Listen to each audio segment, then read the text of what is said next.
Kemudian bagaimana sih cara pencatatan perkawinan ketika dilakukan perkawinan itu beda kewarganegaraan atau perkawinan campuran?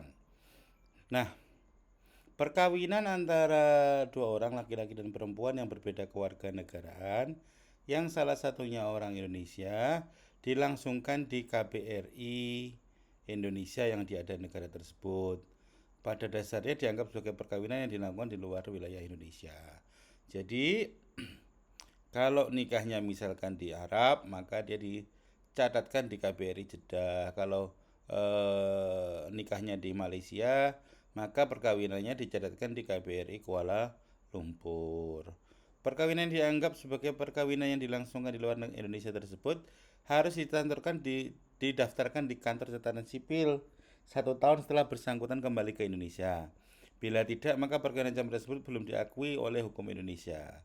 Surat bukti perkawinan didaftarkan di kantor pencatatan perkawinan tersebut ting, tinggal pihak mempelai ya tempat tinggal pihak mempelai yang berkewarganegaraan Indonesia sesuai dengan Undang-Undang Nomor 1 Tahun 74. Jadi kalau mereka sudah keluar dari luar negeri, maka segera didaftarkan ke kantor catatan sipil maksimal 1 tahun setelah mereka kembali. Ya, daftarkannya di mana? Di tempat tinggal mempelai yang berkewarganegaraan Indonesia.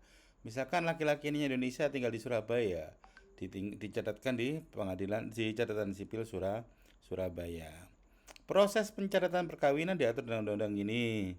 Antara dua orang yang sudah berbeda kewarganegaraan pada prinsipnya tidak menjadikan perkawinan itu tidak sah. Karena proses pencatatan adalah proses administratif.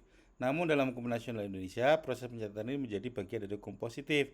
Oleh karena hanya dengan proses ini, maka masing-masing diakui segala hak dan kewajiban di muka hukum. Artinya apa? Artinya kalau perkawinan dari luar negeri dianggap sah, ketika masuk Indonesia akan dianggap sah.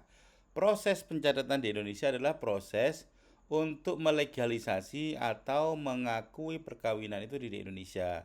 Sehingga hubungan perkawinan di Indonesia itu akan diakui secara hukum dan di mata hukum akan memiliki konsekuensi hukum sebagaimana perkawinan-perkawinan yang lain. Maksudnya bagaimana? Maksudnya itu kalau mereka punya anak, maka bisa diterbitkan akta lahir anak.